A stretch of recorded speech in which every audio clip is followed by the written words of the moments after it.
मी नाराज नाही, मला बाहेर बोलायची चोरी झाली आहे असं जयंत पाटील यांनी म्हटलेलं आहे। 2 दिवसांपूर्वी जयंत पाटलांनी माझं काही खरं नाही असं वक्तव्य केलं होतं। यानंतर चांगल्याच राजकीय चर्चाही सुरू झाल्या। त्यावर जयंत पाटलांनी आज पुन्हा एकदा स्पष्टीकरण दिलं। तर आज जयंत पाटलांनी बारामतीमध्ये शरद पवारांची देखील भेट घेतली। जयंत पाटील यांच्या एका वक्तव्यानं राजकीय वर्तुळात चर्चांना उधाण आलंय। माझं काही खरं नाही असं वक्तव्य जयंत पाटील यांनी एका कार्यक्रमात केलं होतं। त्यामुळे जयंत पाटील पक्ष सोडणार का अशा चर्चा सुरू झाल्या। शेवटी जयंत पाटील यांना त्यावर स्पष्टीकरण द्यावं लागलं। राजू शेट्टींच्या नेतृत्वाखाली ह्या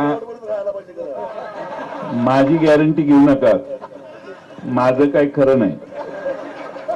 कारण काय, तुम्हाला माझ्या मनात शंका असल्या, माझ्याबद्दल शंका असल्यामुळे तुम्हाला हमी देणंही जरा धोक्याचं आहे। यांना 100 वेळा सांगत होतो आघाडीकडून उभा राहावा।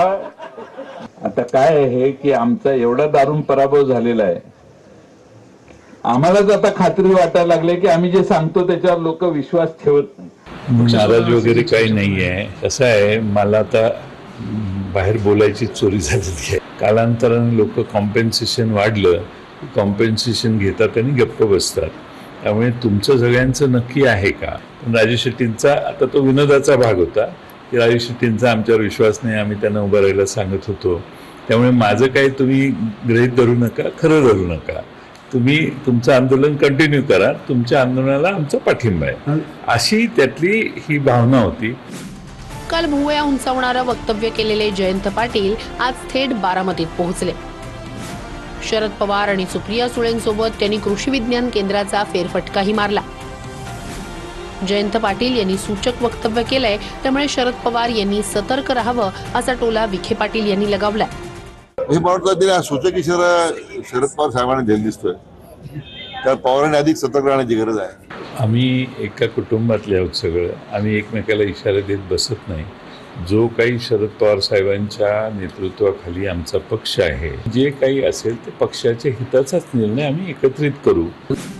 जयंत पाटील अतिशय परिपक्व नेते आहेत, त्यांचा अंदाज लावणं कठीण आहे असं एकनाथ शिंदे म्हणालेत। ते अतिशय सीझन्ड आहेत पॉलिटिशियन, आणि त्यांचा अंदाज असं जे काही वर्तमानपत्रामध्ये जे काही मीडियामध्ये सुरू आहे, मला वाटतं त्यांचा अंदाज लावणं कठीण आहे, आणि ते पवार साहेबांच्या सोबत आहेत।